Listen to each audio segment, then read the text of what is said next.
Assalamualaikum warahmatullahi wabarakatuh. Kepada yang terhormat Bapak Ibu dosen penguji uji kinerja PPG dalam jabatan batch 4 Kementerian Agama Republik Indonesia tahun 2025. Perkenalkan, saya Hamdan Masyur, mahasiswa PPG dalam jabatan batch 4 Kementerian Agama Republik Indonesia tahun 2025, bidang studi Sejarah Kebudayaan Islam di LPTK Universitas Islam Negeri Maulana Malik Ibrahim Malang, dengan nomor induk mahasiswa 2500109114834. Pada hari Rabu tanggal 14 Januari 2026, saya akan melaksanakan praktek pembelajaran dalam rangka penilaian uji kinerja atau UKIN di MTS Nurul Ikhlas Sidoarjo pada siswa kelas 9 dengan materi peran pesantren dalam dakwah Islam di Indonesia.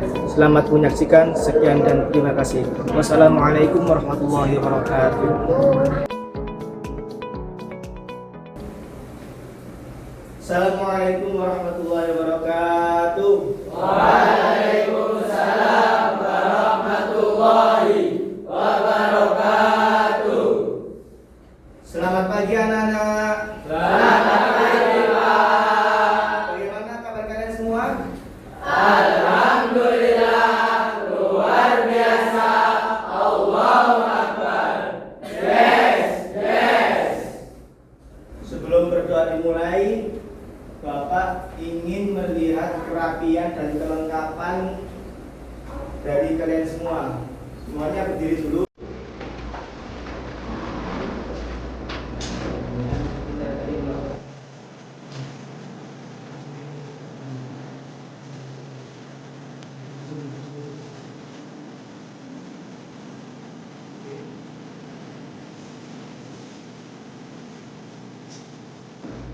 Duduk kembali.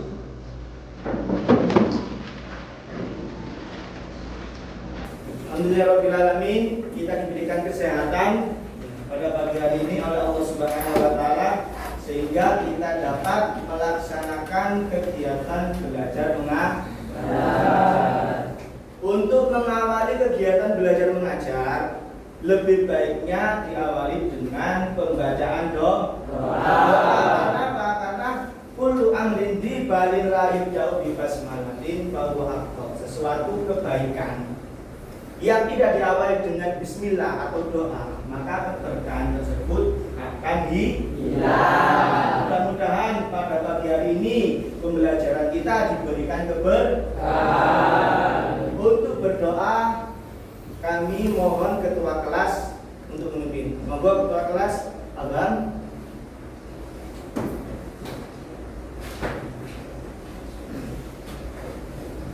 Sebelum pembelajaran dimulai, marilah kita berdoa bersama-sama. Berdoa dimulai. Bismillahirrahmanirrahim. Shadaqallahul Adzim. Sebelum memulai pembelajaran, Bapak ingin mengecek kehadiran daripada anak-anakku sekalian, ya. Bapak panggil namanya, lalu angkat tangan. Ya. Agam Alayasi, Hadir, Pak. Ridho Ramadan, Hadir. Ahmad Zamzam Kaukabi, Hadir, Pak. Arifudin, Hadir. hadir. Amri Nadib, Hadir. hadir. Azza Itmam, izin. Ya, izin kemana? Izin sakit, Pak. Oh ya, mudah-mudahan Itmam diberikan kesembuhan. Untuk memulai pembelajaran pada pagi hari ini, untuk menumbuhkan kesemangatan bagi anak-anakku sekalian, mari kita membacakan lagu wajib nasional. Dimohon untuk semua siswa berdiri.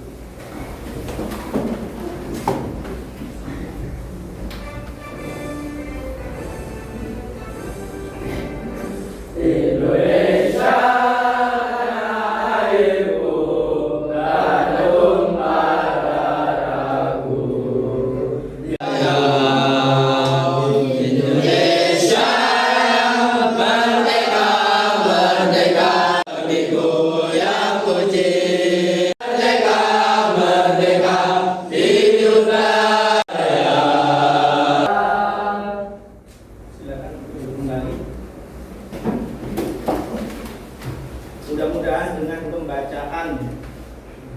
menyanyikan lagu Indonesia Raya tadi, kita diberikan kesemangatan untuk belajar seperti halnya pejuang-pejuang pendahulu kita. Amin ya Rabbal. Amin.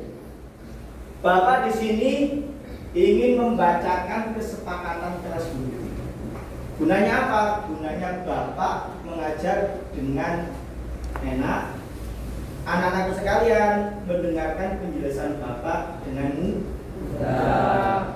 Untuk kesepakatan yang pertama, menghormati guru dan Teman. udah itu tadi kesepakatan kelas. Selanjutnya Bapak ingin memberikan apresiasi terhadap anak-anakku sekalian ya. Untuk apresiasi yang pertama, anak-anak ya, siapa yang masih ingat materi yang kita pelajari pada pertemuan kemarin? Jaka, Kerajaan Islam di Indonesia. oke, masih bagus ingatannya. Untuk yang kedua, ayo coba anak ya. Siapa yang bisa menyebutkan 5 kerajaan yang berada di Indonesia? Siapa yang bisa? Bilal. Kerajaan Samudra Pasar, Malaka, Demak dan Pajang, Banten dan Cirebon dan Mataram. Oke, tepuk tangan. Ini akan masih ingat dengan pelajaran yang kemarin. Yang terakhir, pertanyaan ketiga ya. Apa faktor penyebab kerajaan Islam mudah berkembang di Nusantara? Siapa yang bisa? Ya, ayo Rahman. Karena syarat masuknya Islam mudah, tidak mengenal kasta, berdakwah secara damai dan akulturatif, melalui jalur perdagangan yang ramai, serta adanya dukungan politik dari penguasa lokal yang memeluk Islam, dan faktor pendidikan serta perkawinan dengan pribumi. Oke, bagus sekali. Beri tepuk tangan. Memang Islam itu sangat mudah masuk ke Nusantara. Karena apa? Karena memegang prinsip basyiru wala tunafiru. Berikan kabar gembira, jangan membuat mereka lagi. Untuk selanjutnya Bapak ingin membacakan ya, tujuan-tujuan pembelajaran kepada anak-anakku sekalian, agar pembelajaran ini ada arahnya, ada jalurnya. Untuk tujuan yang pertama, peserta didik mampu menjelaskan hakikat pesantren sebagai lembaga pendidikan bercorak keislaman dan keaslian Indonesia dengan penuh rasa cinta pada warisan budaya. Yang kedua, oke anak-anakku sekalian, sebelum kita masuk ke pembelajaran, agar semangat kita pada pagi hari ini menjadi lebih semangat lagi, kita ice breaking dulu dengan tepuk janji fokus. Masih ingat dengan tepuk janji fokus? Masih. Ayo, agar kita semua semangat. Bersemangat, bersemangat, bersemangat. Janji fokus, janji fokus, janji fokus. Oke, terima kasih. Mudah-mudahan dengan tepuk janji fokus bukan hanya sekedar janji saja, melainkan direalisasikan agar pembelajaran pada pagi hari ini fokus pada pelajaran. Untuk anak-anak sekalian, ini Bapak ada video tentang sejarah pesantren. Amati, cermati, jangan ada yang berdua. Oke?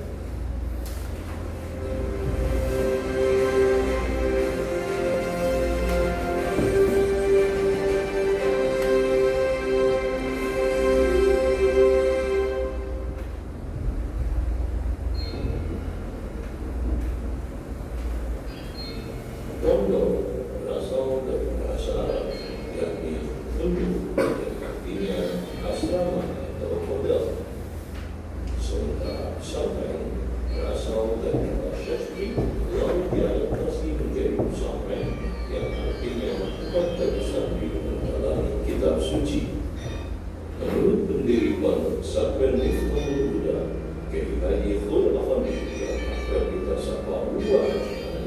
pondok pesantren dikelola dan diperbolehkan oleh Wali Songo yang Sunan Gresik dan yang unik dan akhirnya terinspirasi dari metode pendidikan dakwah Rasulullah SAW ketika pertama kali menyebarkan ajaran Islam secara sirri. Kala itu, Rumah Arqam bin Abi Arqam merupakan metode pendidikan dakwah Rasulullah SAW untuk para as-sabiqun al-awwalun.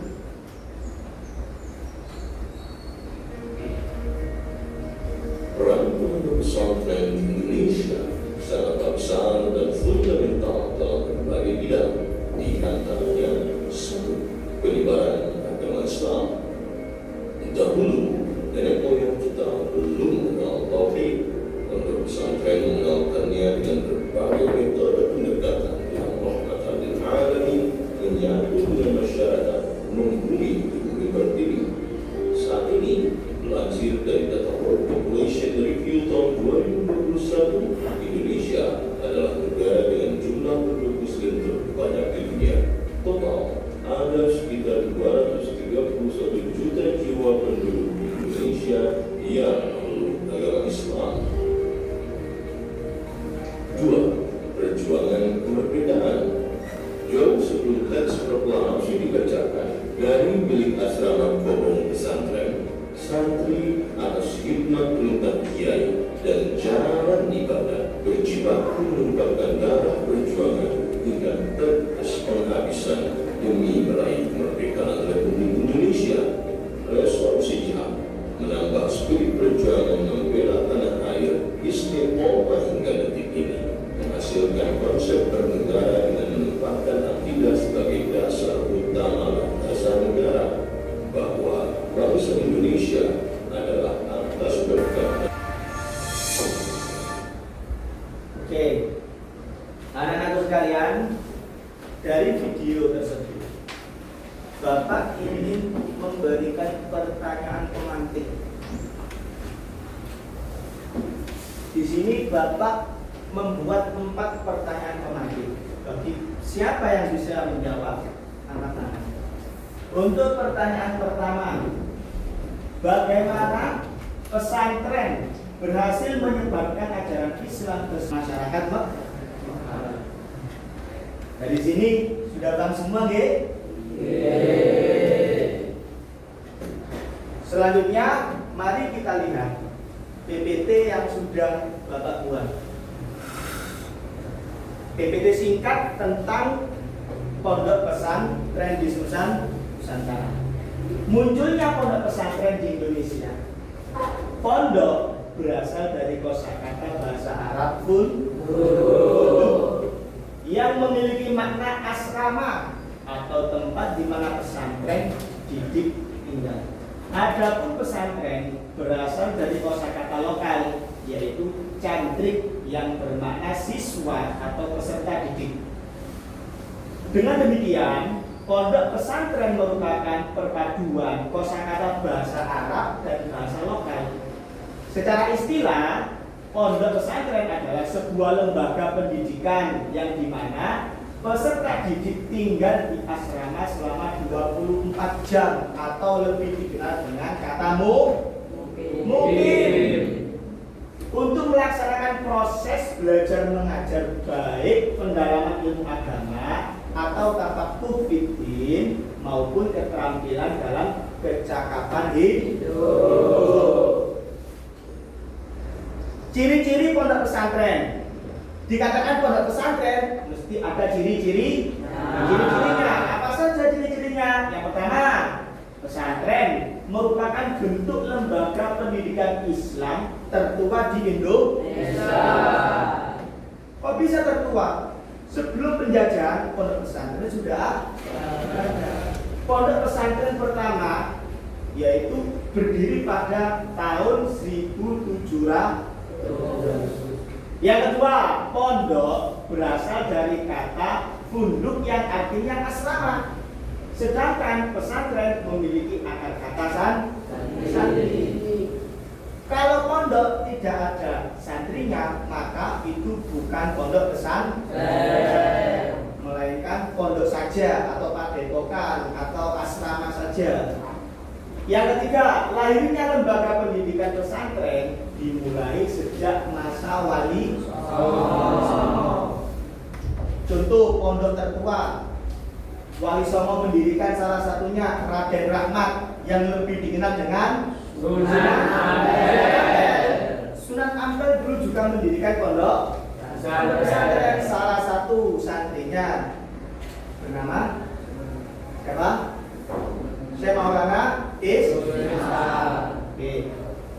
Yang keempat, Sunan Ampel yang pertama kali mendirikan pesantren di daerah Padepokan di Ampel, Surabaya dan menjadikannya pusat pendidikan di Pulau Jawa. Ini cikal bakal pondok pesantren yang berada di tanah Jawa. Yang kelima, pesantren merupakan cikal bakal berdirinya pesantren di tanah air. Yang keenam atau yang terakhir, ciri khas dari lembaga ini adalah rasa keikhlasan yang dimiliki para santri dan kiai. Hubungan mereka tidak sekedar sebagai murid dan guru, tetapi lebih seperti anak dan orang tua. Jadi sampean bisa menganggap kiai sampean itu sebagai orang tua, dan kiai bisa menganggap sampean tersebut sebagai anak. Perkembangan pesantren di Indonesia. Perkembangan pesantren di Indonesia ini ada 3 kelompok. Yang pertama yaitu pesantren tradisional atau pesantren salaf. Yang kedua, pesantren komprehensif atau pesantren kholaf. Yang ketiga, pesantren modern. Mari kita kuliti atau kupas daripada pesantren-pesantren tersebut. Yang pertama, pesantren tradisional. Kurikulumnya tergantung pada kiai pengasuh pondok. Jadi tidak mengikuti dari pemerintah. Yang kedua, pola pengajarannya menerapkan sistem halaqah atau kelompok. Seperti sampai ini, halaqah 1, halaqah 2, halaqah 3, halaqah 4. Yang ketiga, mengajarkan kitab-kitab berbahasa Arab dan tanpa diberikan pengetahuan umum atau lebih dikenal dengan kitab kuning. Kitab kuning itu bukan kitab yang warnanya kuning, melainkan kitab klasik dari ulama-ulama terdahulu yang dipelajari hingga sampai saat ini. Untuk pesantren selanjutnya yaitu pesantren komprehensif atau pesantren kholaf. Ini mulai agak kemajuan atau masuk ke era modern. Ciri-cirinya apa? Yang pertama, pesantren yang menggabungkan sistem pendidikan tradisional dan sistem pendidikan modern. Di sisi lain ada madrasah diniyah, di sisi lain ada pendidikan formal seperti SMP, SMA, dan perkuliahan. Itu ciri-ciri pondok pesantren kholaf. Yang kedua, pengajarannya menggunakan kitab kuning secara halaqah. Yang terakhir, menggunakan sistem kurikulum nasional madrasah atau sekolah. Kalau pondok pesantren yang kholaf sudah memiliki kurikulum, tetapi kurikulum madrasah diniyah. Sekolahnya juga memiliki kurikulum. Untuk kurikulum sekarang ada kurikulum berbasis cinta dan lain sebagainya. Yang terakhir, pesantren modern. Pesantren modern yang pertama yaitu penerapan sistem belajar modern tampak pada kelas-kelas belajar. Jadi kelas-kelasnya sudah ada elektronik yang memadai, ada proyektor, ada TV LED, kemudian ada sinyal WiFi dan lain sebagainya. Yang terakhir, kurikulum yang digunakan adalah kurikulum sekolah. Itu perkembangan pesantren di Indonesia. Unsur-unsur pesantren. Ada 5 unsur pesantren yang harus berada di dalamnya. Kalau tidak ada salah satu dari 5 unsur ini, maka itu bukan dikatakan pesantren. Yang pertama, kiai, pengasuh. Ini yang paling krusial. Yang kedua, santri. Entah itu santri mukim atau santri non mukim. Yang ketiga, pondok, asrama. Yang keempat, masjid atau musol. Dan yang terakhir, kitab kuning. Kelima, unsur-unsur ini wajib ada di dalam dunia pesantren. Kiai, kalau sampai ingin mengetahui siapakah kiai tersebut, kiai adalah gelar kehormatan dalam budaya Jawa yang diberikan kepada seorang yang memiliki pengetahuan mendalam tentang agama Islam dan biasanya memimpin sebuah pondok pesantren. Kalau di Arab ada namanya ulama, ada yang namanya syekh, atau ada yang namanya habib. Tapi kalau Jawa memiliki literasi lain yaitu kiai. Yang kedua, santri. Santri itu siapa? Santri itu sebutan bagi seseorang yang menempuh pendidikan agama Islam di lembaga pondok pesantren secara tradisional. Santri menetap di asrama atau pondok untuk belajar ilmu agama langsung dari seorang kiai atau pengasuh pesantren. Santri. Yang ketiga, pondok pesantren. Pondok pesantren adalah lembaga pendidikan Islam tradisional di Indonesia, di mana para siswanya atau santri tinggal bersama dan belajar di bawah bimbingan guru yang dikenal sebagai kiai. Yang keempat, masjid atau musola. Masjid kalau di kalangan umum adalah bangunan tempat beribadah bagi umat Islam. Tetapi kalau masjid didirikan di dalam dunia pesantren, maka masjid tersebut sebagai jantung atau elemen pusat dalam kompleks pondok pesantren. Masjid tersebut bukan sekedar tempat ibadah saja, melainkan pusat saraf seluruh aktivitas pendidikan dan pembentukan karakter santri. Makanya pada zaman Rasulullah sudah ada yang lebih dikenal dengan ashabus suffah, yaitu sahabat-sahabat Nabi yang tidur di sekeliling masjid. Mereka bangun tidur untuk mencari ilmu, mereka bangun tidur untuk berjihad, mereka bangun tidur untuk melaksanakan ibadah. Jadi mulai dari zaman Rasulullah sudah ada santri. Santrinya siapa? Sahabat. Yang terakhir, kitab kuning. Kitab kuning adalah istilah untuk kitab-kitab keislaman klasik berbahasa Arab yang menjadi rujukan utama tradisi keilmuan di pondok pesantren. Makanya kitab kuning bukan kitab yang selalu berwarna muda, melainkan kitab-kitab klasik ulama-ulama terdahulu dari masa tabi'in itu menyusun kitab-kitab yang mana kitab tersebut bisa menjadi rujukan atau referensi dari ulama-ulama atau penerus-penerusnya. Fungsi pesantren. Pesantren juga memiliki fungsi. Apa saja fungsinya? Yang pertama, pusat kajian Islami. Sebab apa? Perannya sebagai lembaga yang secara khusus menyelenggarakan pendalaman ilmu-ilmu agama Islam atau studi Islam secara komprehensif, sistematis, dan berkelanjutan. Yang kedua, pusat pengembangan dakwah atau para kader dai. Perannya sebagai basis utama dalam menyebarkan ajaran Islam serta melakukan perbaikan sosial di tengah masyarakat. Berikut adalah contoh-contoh pondok-pondok tertua di Indonesia. Kita lihat. Yang pertama, Pondok Pesantren Tegalsari yang berada di Kota Ponorogo, didirikan oleh Kiai Ageng Hasan Basri pada abad ke-18 atau 1800. Yang kedua, Pondok Pesantren Al-Hamdaniyah Sidoarjo. Pesantren ini didirikan oleh Kiai Haji Hamdani pada tahun 1787 atau pada abad 17. Lokasi pesantren terletak di Desa Siwalan Panji, Buduran Sidoarjo.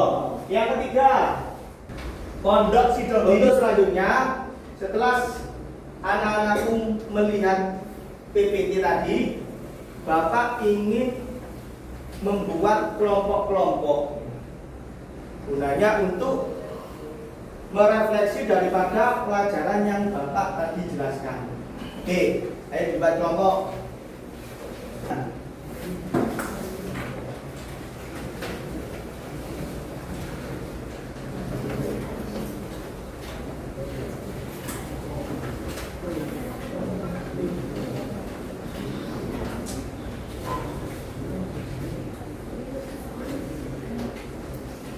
Dilihat, dicermati.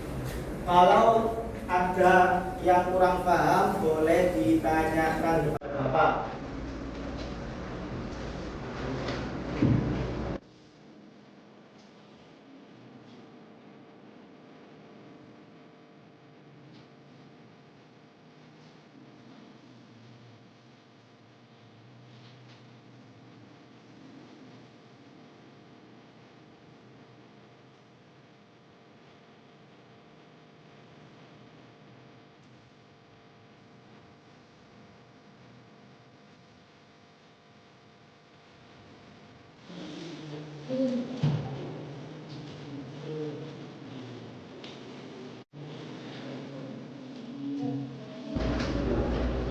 Oke, sudah selesai semua? Ada yang belum? Sudah? Kalau sudah selesai semua, Bapak ingin memanggil kelompok maju untuk presentasi daripada kerja kelompoknya tadi. Kemudian kelompok yang lain mengamati, menyimak. Kalau ada yang kurang paham atau ingin bertanya, boleh ditanyakan. Oke, jadi yang pertama, kelompok satu saja. Ayo maju, kelompok satu. Assalamualaikum warahmatullahi wabarakatuh. Waalaikumsalam warahmatullahi wabarakatuh. Saya sebagai ketua kelompok dari kelompok 1, Alhamdulillah Hayasi. Saya Royal Danis. Saya Abdullah Waiko Nyata Baik Putra Narendra. Saya Diego Said. Saya Irsyad Lima. Kami dari kelompok 1 akan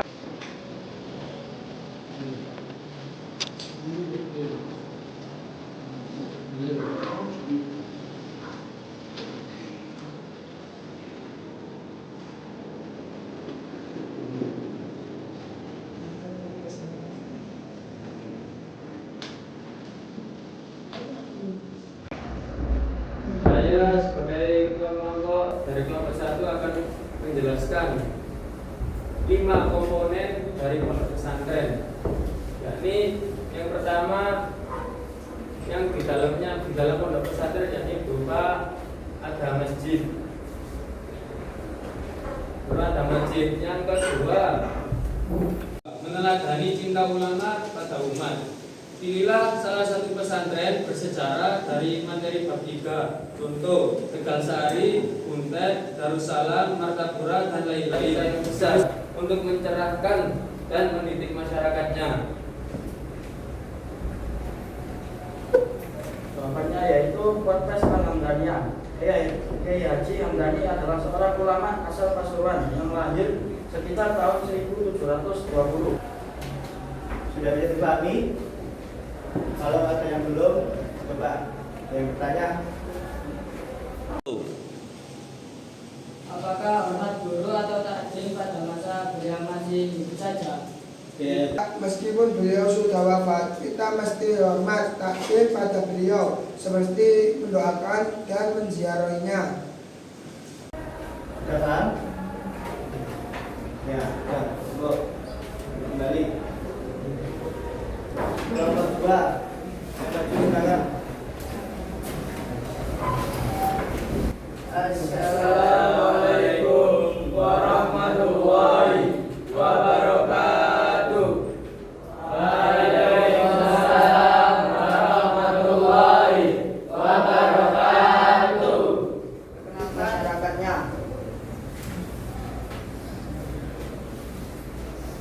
Jawabannya yaitu meskipun beliau sudah wafat, kita masih hormat takdim pada beliau seperti mendoakan beliau dan menziarahinya. Oke, sudah bisa dipaham? Oke, terima kasih. Tepuk tangan.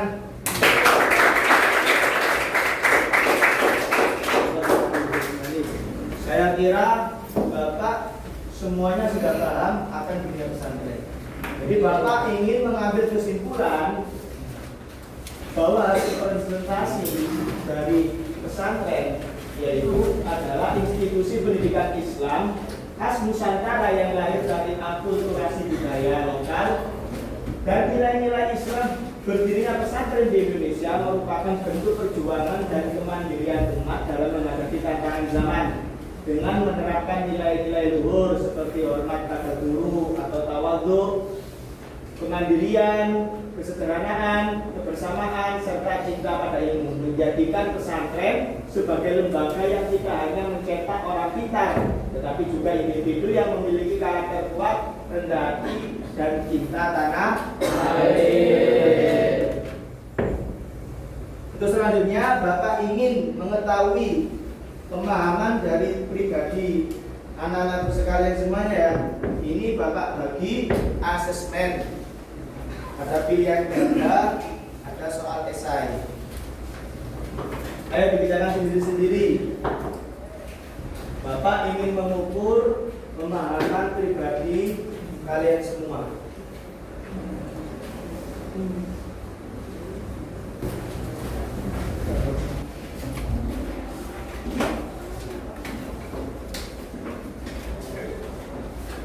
Oke, anak-anakku sekalian, Bapak ingin merefleksi tentang pelajaran pada pagi hari ini. Sebelum Bapak akhiri pelajarannya ya.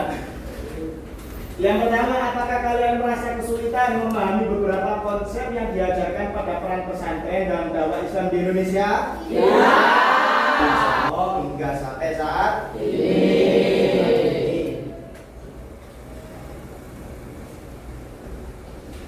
Oke anak-anak, sebelum Bapak menutup pembelajaran pada pagi hari ini, Bapak menyampaikan untuk kegiatan pertemuan besok kita memasuki materi bab pertemuan yaitu nilai-nilai Islam dan kearifan lokal dari berbagai suku di Indonesia. Untuk terakhir, sebelum Bapak tutup, Bapak ingin berpesan moral kepada anak-anakku sekalian. Sebelum kalian beranjak pulang ke rumah kalian masing-masing, Bapak berpesan agar selalu menjadikan orang tua sampean itu layaknya seorang kiai kuning yang akan menjadi punya sebagai pedoman hidup sampean semua. Untuk terakhir yaitu doa, yang mana doa pada pagi hari ini akan dipimpin oleh ketua kelas kayak pembukaan tadi. Monggo ketua kelas.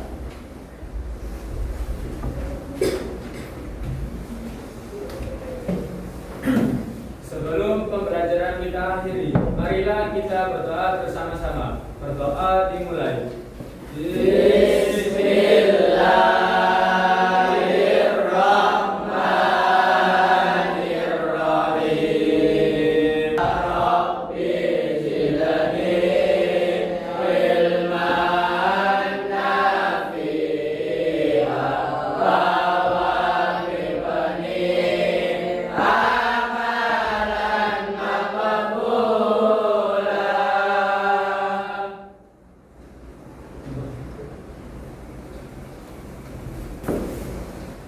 Alhamdulillah, setelah selesai mempelajari tentang bab pesantren, Bapak ingin mengundurkan diri. Sebelum mengundurkan diri, apabila ada kesalahan, Bapak memohon maaf yang sebesar-besar. Ihdinas siratal mustaqim. Wassalamualaikum warahmatullahi wabarakatuh.